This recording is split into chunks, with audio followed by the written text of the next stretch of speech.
Hello everyone, let's learn and grow class में आप सभी का स्वागत है। इस वीडियो में हम डिस्कस करने वाले हैं सोशल साइंस का प्रीवियस ईयर का क्वेश्चन पेपर, जो कि बहुत ज़्यादा इम्पॉर्टेंट है सीटेट के लिए। इसमें हमने ऑलरेडी 31 से लेकर 50 क्वेश्चन मतलब कि 20 क्वेश्चन हमने डिस्कस कर लिए थे। जिसने नहीं देखा है वो PYQ 2024 की प्लेलिस्ट में देख सकता है। आज हम स्टार्ट करेंगे 51 से लेकर 70 तक के क्वेश्चंस हम आज इस वीडियो में करने वाले हैं। तो अंत तक वीडियो ज़रूर देख के जाइएगा, चैनल को सब्सक्राइब भी कर लीजिएगा और लाइक कमेंट शेयर भी ज़रूर कीजिएगा ताकि आपको सारे PYQ मिलते रहें, ठीक है। और इस वीडियो में मैं आपको ये भी बताऊँगी कि कौन से सब्जेक्ट का है, कौन से चैप्टर का है और कौन से क्लास का है। तो यहाँ तक हमने कर लिया था, आज हम स्टार्ट करेंगे 51। तो चलिए स्टार्ट करते हैं और चैनल को एक बार सब्सक्राइब भी ज़रूर कर लीजिएगा। 51 जो क्वेश्चन है आपका, वनस्पति के संदर्भ में निम्नलिखित कथनों पर विचार करें और सही विकल्प का क्या करना है, आपको चयन करना है। घास थल मध्यम वर्षा वाले क्षेत्रों में विकसित होते हैं और कांटेदार झाड़ियाँ जो होती हैं वो शुष्क क्षेत्रों में पैदा होती हैं। वनस्पति की वृद्धि तापमान एवं नमी पर निर्भर रहती है। सही बात है ये तो, है ना। तापमान अगर है तभी तो क्या हो सकता है, वृद्धि जो है वो हो सकती है, ठीक है। और नेक्स्ट देखते हैं, प्राकृतिक जो वनस्पति के प्रकार में परिवर्तन मुख्यतः जलवायु की परिस्थिति में परिवर्तन के कारण ही होता है। तो ये बात भी सही है ना। अगर जलवायु की परिस्थिति अच्छी है तो प्राकृतिक वनस्पतियाँ अच्छे से ग्रो होंगी, है ना। और अगर बारिश ही नहीं हुई तो फिर सूखा पड़ जाएगा वहाँ पे। तो बताइए कि इसका सही आंसर क्या होगा, A, B और C। तो देखिए, वनस्पति के बारे में ये तीनों ही बातें एकदम सही है, ठीक है। मध्यम वर्षा वाले स्थल पे ही घास वगैरह उगती हैं, शुष्क क्षेत्रों में ही कांटेदार झाड़ियाँ होती हैं। वनस्पति की वृद्धि तापमान की वजह से ही होती है। और प्राकृतिक वनस्पति के जो प्रकार है वो मुख्यतः जलवायु की परिस्थिति के ऊपर ही निर्भर करता है। सो A, B, C जो है ये तीनों ही सही है, मतलब ऑप्शन नंबर 4 जो है वो एकदम सही है, ठीक है। चलिए देखते हैं नेक्स्ट क्वेश्चन 52 वाला, ठीक है। सही कथन का चयन आपको करना है। ऑक्सीजन सर्वाधिक पाई जाने वाली गैस है, बिल्कुल गलत। नाइट्रोजन होता है सबसे ज़्यादा, है ना। वायु में ऑक्सीजन की मात्रा समान बनी रहती है क्योंकि मनुष्य तथा पशु सांस लेने में इसका प्रयोग करते हैं तथा पौधे जो है इसका उत्पादन करते हैं। ये बात एकदम सही है ना। ऑक्सीजन की मात्रा बनी हुई है, क्यों? क्योंकि जो हम लोग हैं, हम लोग भी क्या करते हैं, ऑक्सीजन को लेते हैं। जो पशु है वो भी क्या करते हैं, सांस लेने में ऑक्सीजन का ही इस्तेमाल करते हैं। पर जो पौधे होते हैं वो क्या करते हैं, ऑक्सीजन को रिलीज़ करते हैं, कार्बन डाइऑक्साइड को लेते हैं, है ना। तो ये एकदम सही है। पर चलिए आगे भी देख लेते हैं। ऑक्सीजन को ग्रीन हाउस गैस भी कहा जाता है, बिल्कुल गलत। वायुमंडल में ऑक्सीजन का स्तर बढ़ने से भूमंडलीय तापमान बढ़ जाता है, गलत। कार्बन डाइऑक्साइड अगर बढ़ेगा तो भूमंडलीय तापमान बढ़ेगा, मतलब कि ऑप्शन नंबर 2 जो है इसके बारे में एकदम सही है। चलिए देखते हैं नेक्स्ट क्वेश्चन 53 वाला क्वेश्चन आखिर क्या कहना चाहता है। निम्नलिखित कथनों में A तथा B पर विचार करना है हम लोगों को और सही विकल्प का चयन करना है, ठीक है। सही विकल्प का क्या करना है, चयन करना है। तो 53 का आंसर क्या होगा, पहले पढ़ लेते हैं। दो वायु दाब क्षेत्रों में दाब में जितना अधिक अंतर होगा, हवा की तीव्रता उतनी ही अधिक होगी। वायु उच्च दाब क्षेत्र से जब निम्न क्षेत्र की ओर जाती है तो हवा उत्पन्न होती है। चलिए इसका आंसर आप लोग बताइए, ठीक है। तो देखिए एक बार इंग्लिश में पढ़ लेते हैं। Greater the pressure difference between pressure zone the faster the wind moves. Air the move from high to low pressure zone makes wind. Yes, तो हवा जो है वो high to low pressure wind में ही बहती है, ठीक है। तो देखिए इसका जो आंसर है वो क्या होगा, A and B are true and is correct explanation of A. ठीक है, A and B are true, B is the correct explanation of A. चलिए देखते हैं नेक्स्ट क्वेश्चन 53 वाला क्वेश्चन आखिर क्या कहता है। ये हो गया 54 वाला, देखते हैं अब, बहुत ही बड़ा है ये तो। एक जो शिक्षिका है कक्षा में यातायात विषय पर पढ़ाते हुए विभिन्न प्रकार के टिकटों के बारे में बता रही है, जैसे कि बस टिकट, रेल टिकट का प्रयोग करती है। तो नीचे लिखे कथनों पर इस कक्षा के संदर्भ में विचार करें तथा सही विकल्प का चुनाव कीजिए। इन टिकटों का प्रयोग करके वह खर्च, दूरी, यातायात के विभिन्न साधनों की विशेषताओं पर चर्चा कर सकती है, या फिर इन टिकटों का प्रयोग करके वह मानव आवास के प्रकारों पर भी चर्चा कर सकती है। ठीक है, तो देखिए क्या है इसका आंसर। आवास के प्रकारों पर भी चर्चा क्यों करेगी, है ना, बताइए।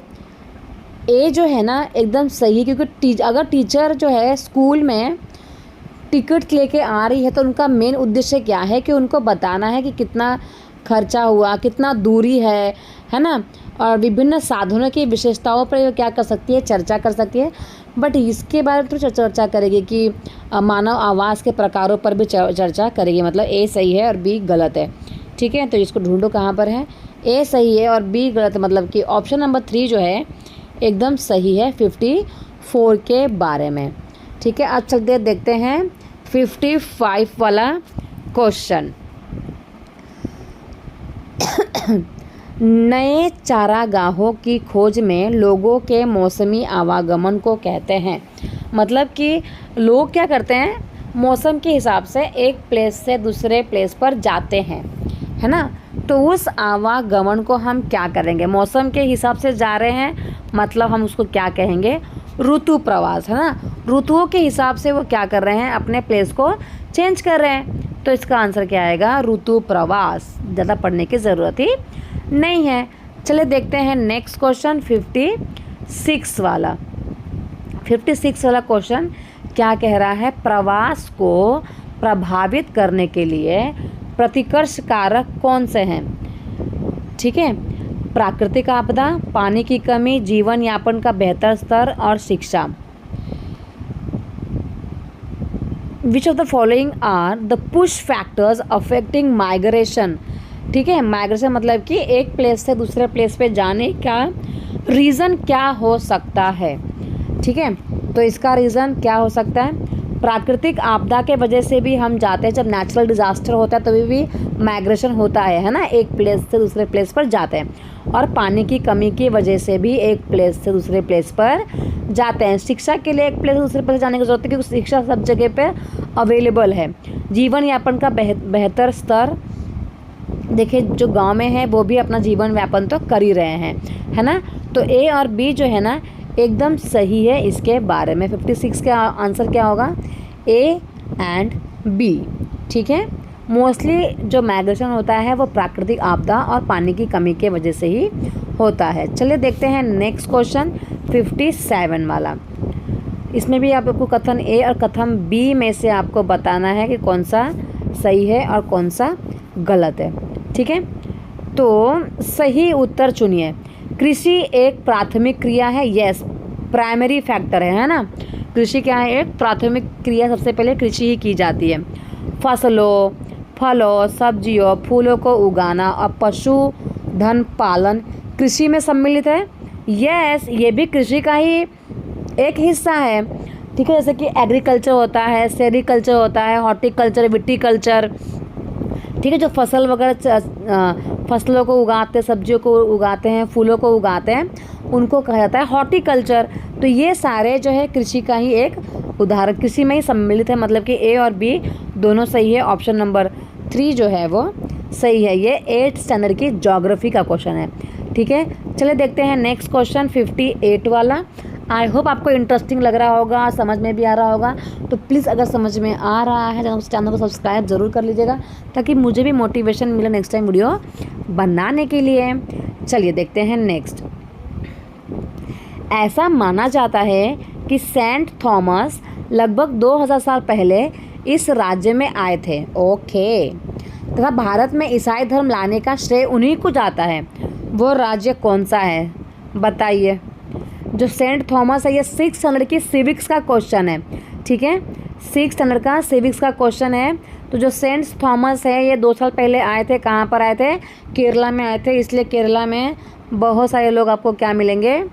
ईसाई धर्म के मिलेंगे। तो उन्होंने क्या किया था? प्रमोशन करना स्टार्ट किया था ईसाई धर्म का। तो ऑप्शन नंबर 3 जो है केरल एकदम सही है इसके बारे में। चलिए देखते हैं नेक्स्ट क्वेश्चन 59 वाला। विविधता के संदर्भ में इन वक्तव्य पर विचार कीजिए।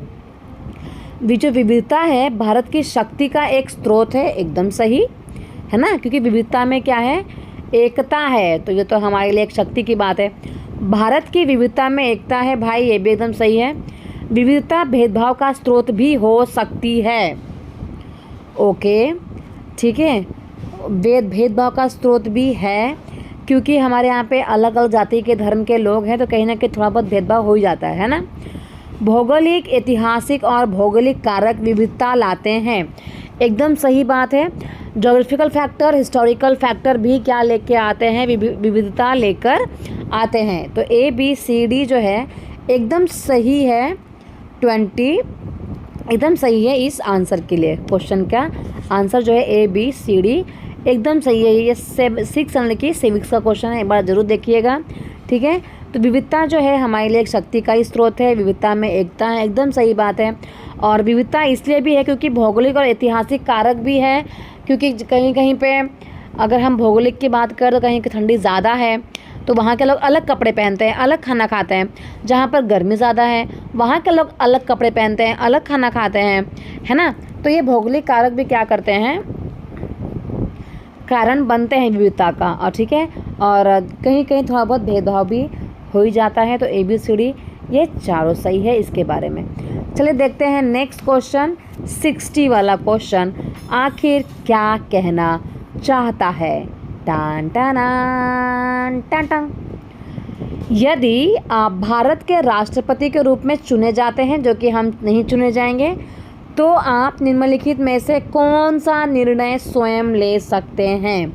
ये आपको बताना है। आप राष्ट्रपति हैं तो कौन सा निर्णय आप स्वयं ले सकते हैं? उस व्यक्ति का चयन कर सकते हैं जिसे आप प्रधानमंत्री के रूप में पसंद करते हैं? नहीं, इसका चयन तो हम थोड़ी करते हैं भाई, जनता और जनार्दन करती है ना। लोकसभा में बहुमत वाले प्रधानमंत्री को बर्खास्त कर सकते हैं? बिल्कुल भी नहीं, है ना, बर्खास्त वगैरह भी नहीं कर सकते हम लोग। चल लेते हैं C वाला। दोनों सदनों द्वारा पारित विधेयक पर पुनः विचार के लिए कह सकते हैं। अपनी पसंद के नेताओं को मंत्रिपरिषद में मनोनीत कर सकते हैं। ये गलत है। ऑप्शन नंबर जो C है ये एकदम सही है। जो एज अ प्रेसिडेंट आप क्या करोगे कि कोई विधेयक पारित करना है, कोई लॉ को अगर लाना है ना, तो उस पर क्या कर सकते हैं आप? उसको बोल सकते हो कि आप इसके ऊपर पुनः विचार कर लीजिए, हो सकता है कि ये इंडिया के लिए अच्छा नहीं हो। समझ में आया? चलिए, तो ऑप्शन नंबर जो 3 है वो एकदम सही है इसके बारे में। देखते हैं 61 वाला क्वेश्चन। निम्नलिखित में से कौन सा वक्तव्य 1870 के राजद्रोह अधिनियम के संदर्भ में सही है? ठीक है, तो इस अधिनियम द्वारा यह सुनिश्चित किया गया कि अगर कोई भी व्यक्ति ब्रिटिश सरकार का विरोध या फिर आलोचना करता है तो उसे मुकदमा चलाए बिना ही गिरफ्तार कर लिया जाएगा। यस, इस आगे पढ़ने की हमको ज़रूरत ही नहीं है, क्योंकि 1870 में राजद्रोह यही माना गया था, ठीक है, कि कोई भी मतलब ब्रिटिश सरकार जो बोलेगी वही करना है, उसका कोई आलोचना नहीं कर सकता, कोई विरोध नहीं कर सकता। अगर कोई विरोध करता है तो बिना किसी वारंट के उसको क्या कर लिया जाएगा? गिरफ्तार कर लिया जाएगा। मतलब ऑप्शन नंबर 1 जो है वो एकदम सही है। चलिए देखते हैं नेक्स्ट क्वेश्चन 62 वाला। गैर कृषि क्रियाकलाप वाले समूह पहचाने, जिसमें मतलब कृषि नहीं है, ठीक है, जिसमें कृषि में वो ऐड नहीं होते हैं, गैर कृषि वाले को। जैसे कि टोकरी बनाना, धान रोपण, धान रोपण तो आपके कृषि में आ गया। आगे बढ़ते हैं। मिट्टी के बर्तन बनाना, निराई करना, टोकरी बनाना, टोकरी बनाना ये भी किस में आ गया, कृषि में आ गया, है ना। इसके बाद मिट्टी के बर्तन बनाना, निराई करना। निराई का मतलब क्या होता है, वीडिंग करना, मतलब कि खरपतवार निकालना। तो खरपतवार भी कृषि का ही एक क्या है, हिस्सा है। हमको क्या बताना है, गैर कृषि। अब आता है फोर्थ वाला, मिट्टी के बर्तन बनाना, बुनाई करना, ईंट बनाना, ये सारे गैर कृषि वाले चीज़ हैं, है ना। मतलब ऑप्शन नंबर 4 जो है एकदम सही है इसके लिए, क्योंकि देखो इसमें भी धान रोपण कृषि का है, निराई करना मतलब खरपतवार निकालना, इसमें भी निराई करना मतलब खरपतवार निकालना, सब में कृषि के चीज़ें दिए हुए हैं, बट इसमें सारे गैर कृषि की चीज़ें दिए हैं। मतलब ऑप्शन नंबर 4 जो है एकदम सही है। चलिए देखते हैं नेक्स्ट क्वेश्चन 63 वाला, जो साप्ताहिक बाजार में इनमें से कौन सी वस्तु की सबसे कम खरीद बेच दृष्टिगत होने की संभावना है। मतलब कि साप्ताहिक बाजार जो हफ्ते में एक बाजार लगता होगा, आपके यहाँ पे भी लगता है, हमारे यहाँ पे भी लगता है, इसको अठवारा बोलते हैं हमारे यहाँ पे। आपके यहाँ पे क्या बोलते हैं, कमेंट सेक्शन में ज़रूर बताइएगा, ठीक है। तो इसमें अगर हम कोई चीज़ बेचते हैं तो कौन सी चीज़ सबसे कम बेची जाएगी, ठीक है। तो मार्केट में, साप्ताहिक मार्केट में लैपटॉप के कवर बहुत ज़्यादा बिकते हैं, मोबाइल चार्जर भी बहुत ज़्यादा बिकते हैं, है ना। फ्रिज के कवर बिकते हैं, चाय बर्तन के सेट बहुत ज़्यादा बिकते हैं, नाखून कटर भी बिकते हैं और श्रृंगार के प्रसाधन भी बिकते हैं। सबसे ज़्यादा बिकते हैं, हम सबसे कम अगर कुछ बिकेगा तो क्या बिकेगा, कार, इंजन और पहिए। कभी भी आपने देखा है किसी भी मेले में देख लीजिए, या फिर साप्ताहिक जो बाज़ार लगता है वहाँ पे कार इंजन कोई खरीदेगा क्या, नहीं खरीदेगा ना। सो ऑप्शन नंबर 2 जो है एकदम सही है, इसकी बहुत कम बिक्री होगी साप्ताहिक मार्केट में। चलिए देखते हैं नेक्स्ट क्वेश्चन 64 वाला क्वेश्चन बहुत बड़ा है, आखिरकार ये क्या कहना चाहता है, ठीक है। अपने आत्मसम्मान को दांव पर लगाकर जीवित रहना अशोभनीय है। आत्मसम्मान जीवन का सबसे ज़रूरी हिस्सा है, इसके बिना व्यक्ति नग्न है। आत्मसम्मान के साथ जीवन बिताने के लिए व्यक्ति को कठिनाइयों पर विजय प्राप्त करनी होती है। केवल कठिन और निरंतर संघर्ष से ही व्यक्ति बल, विश्वास और मान्यता प्राप्त कर सकता है। तो आत्मसम्मान के बारे में इतनी बड़ी बड़ी बातें किसने कही होगी, बताइए आप लोग। यहाँ पे 4 एग्जाम्पल दिए गए हैं।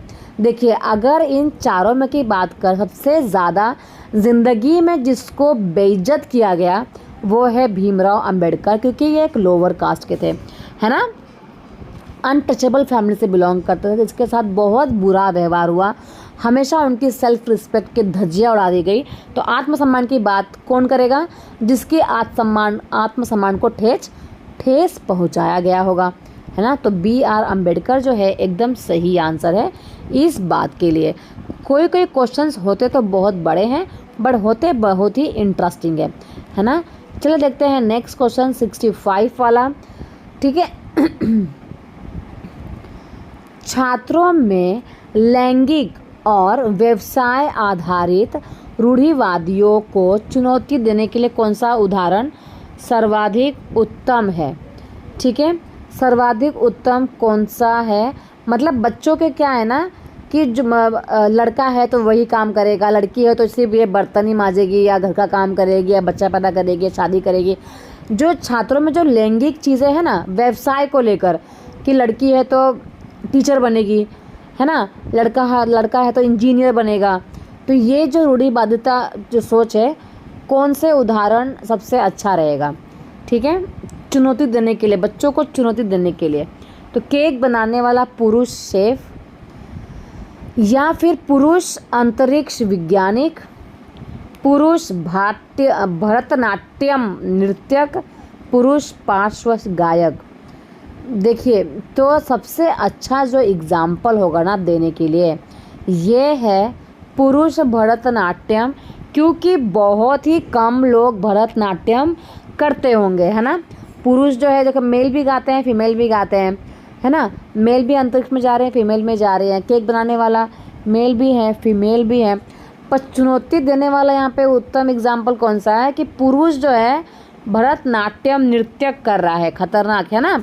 तो ये जो है एकदम सर्वाधिक उत्तम एग्जाम्पल है, मतलब ऑप्शन नंबर 3 जो है एकदम सही है। चलिए देखते हैं नेक्स्ट क्वेश्चन 66 वाला। मौलिक अधिकार के कानून तोड़ना या फिर भंग करना, अतिक्रमण करना यह कृत्य है। मतलब कि ब्रेकिंग अ लॉ और breach infringement of fundamental rights, जो आपके मौलिक अधिकार है ना, तो उसको तोड़ना ये किस में आएगा, ठीक है। तो बेदखली का अतिक्रमण हो रहा है, या फिर अवपीड़न का, या फिर उल्लंघन का, या फिर मुआवजे का। तो यहाँ पर जो मौलिक अधिकार है उनका कानून तोड़ना या फिर उसको भंग करना किसका अंदर आता है, उल्लंघन है। ये कृत्य कैसा है, उल्लंघन। क्योंकि क्या करते हैं हम लोग, उल्लंघन ही करते हैं ना, है ना। जैसे कि हर एक बच्चों को पढ़ने का राइट है, ये हमारा फंडामेंटल राइट है। वो बहुत सारे पेरेंट्स जो है पैसा कम होने की वजह से नहीं पढ़ाते हैं, तो ये क्या कर रहे हैं, मौलिक अधिकारों का उल्लंघन हो रहा है यहाँ पे, ठीक है। सो ऑप्शन नंबर 3 जो है एकदम सही है। चलिए देखते हैं नेक्स्ट क्वेश्चन 67 वाला क्वेश्चन आखिर क्या कहता है। 67 वाला क्वेश्चन, कक्षा में सार्वभौमिक वयस्क मताधिकार मतलब कि यूनिवर्सल एडल्ट फ्रेंचाइजी के सिद्धांत के अध्यापन के लिए कौन सा उदाहरण सबसे अच्छा है। मुझलेहा 19 वर्ष विधानसभा चुनाव में मतदान कर रही है।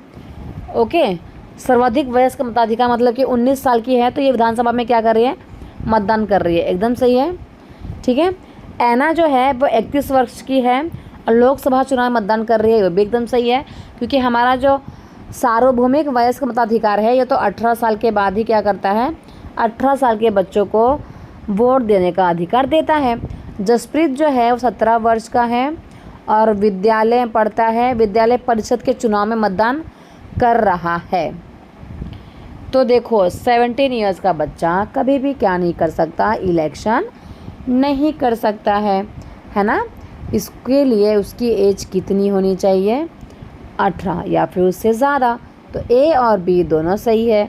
ऑप्शन नंबर 2 जो है एकदम सही है 67 के लिए। चलिए देखते हैं अब 68 वाला। कौन सा संवैधानिक प्राधिकरण केंद्र एवं राज्यों के बीच उनकी संबंधित शक्तियों को लेकर विवादों का परीक्षण करता है, ठीक है। मतलब राज्यों के बीच में, केंद्र के बीच में और राज्यों के बीच में संबंधित शक्तियों को लेकर विवादों का परीक्षण करता है। कौन करेगा, राष्ट्रपति, सर्वोच्च न्यायालय, नियंत्रण एवं महालेखा परीक्षक या फिर महान्यायवादी। तो 68 का आंसर क्या होगा आपका, जो सर्वोच्च न्यायालय है ना, सुप्रीम कोर्ट क्या कर सकता है, इसमें इंटरफेयर कर सकता है दो राज्यों के बीच में या फिर केंद्र के बीच में और राज्यों के बीच में। कौन इंटरफेयर करेगा, सर्वोच्च न्यायालय, सुप्रीम कोर्ट। इसके अलावा किसी के भी पास राइट्स नहीं है इंटरफेयर करने का, ठीक है। चलिए देखते हैं नेक्स्ट क्वेश्चन 69 वाला क्वेश्चन। अंतर्राष्ट्रीय महिला दिवस पर संसार भर में महिलाएं इसे मनाने तथा अपने संघर्षों को पुनर्जीवित करने के लिए एकत्रित हुई। तो निम्नलिखित रणनीतियों में से यह महिलाओं के आंदोलन के संबंध में किसके अंतर्गत आता है। ये प्रचार करना है या फिर विरोध करना, तो बिल्कुल भी नहीं होगा। जागरूकता में वृद्धि करना या फिर एकता का प्रदर्शन करना है। क्या है ये, तो ये क्या कर रही हैं, एकता का प्रदर्शन कर रही हैं। क्या कर रही हैं, एकता का प्रदर्शन कर रही हैं, ठीक है। सो ऑप्शन नंबर जो 4 है वो एकदम सही है। और देखते हैं इस वीडियो का लास्ट क्वेश्चन 70 वाला। तो प्लीज़ अभी तक किसी ने चैनल को सब्सक्राइब नहीं किया है तो कर लीजिए। निम्नलिखित में से कौन से मध्याह्न भोजन कार्यक्रम के उद्देश्य है। मध्याह्न भोजन का मतलब क्या होता है, आपका मिड डे मील प्रोग्राम से है, ठीक है, मिड डे मील प्रोग्राम से जुड़ा हुआ है। तो विद्यालयों में बच्चों के प्रवेश को बढ़ाना और उन्हें बनाए रखना एकदम सही है ना। मिड डे मील इसलिए भी स्टार्ट किया गया था कि बच्चे जो है स्कूल में आए। विद्यालयों के बीच में जातिगत पूर्वाग्रहों को प्रबलित करना, ये तो नहीं हो सकता। जातिगत भेदभाव को क्या करना है, थोड़ा मुझे हिंदी कम समझ में आता है। Reinforcing caste prejudice among school children, मतलब कि विद्यालयों के बीच जातिगत पूर्वाग्रह को प्रबलित करना नहीं, ठीक है, ये तो नहीं हो सकता। बच्चों में भूख की समस्या कम करके उनकी पढ़ाई में एकाग्रता को बढ़ाना, ठीक है, ये भी हो सकता है। बच्चों में व्याप्त कुपोषण के स्तर को कम करना, ये भी मिड डे मील का क्या हो सकता है, एक उदाहरण हो सकता है। ठीक है, तो 70 का आंसर है आपका option number 2 A, C, D, A, C और D। ठीक है, जातिगत को हम प्रबलित थोड़ी करेंगे, ये तो बिल्कुल भी गलत है ना। तो हम लोग को क्या करना है, जो मिड डे मील है क्यों स्टार्ट किया गया था कि बच्चों का प्रवेश बढ़ना चाहिए, उनकी जो भूख है उनकी समस्या को कम करके उनका पढ़ाई में मन लगना चाहिए, और जो बच्चे कुपोषित हैं उनको अच्छा खाना मिल सके, इसलिए भी इसको स्टार्ट किया गया था। सो ऑप्शन नंबर 2 जो है वो एकदम सही है इसके बारे में। तो ये वीडियो यहीं पे ख़त्म होता है। वीडियो अच्छी लगी तो सब्सक्राइब कर लीजिएगा, लाइक कमेंट शेयर भी ज़रूर कीजिएगा। मिलते हैं नेक्स्ट वीडियो में। नेक्स्ट वीडियो में हम 71 से लेकर 90 तक के क्वेश्चंस को करेंगे, जो कि आपके पेडागोजी बेस्ड क्वेश्चंस रहेंगे। तो अंत तक वीडियो देखने के लिए thank you so much everyone. Please subscribe my channel.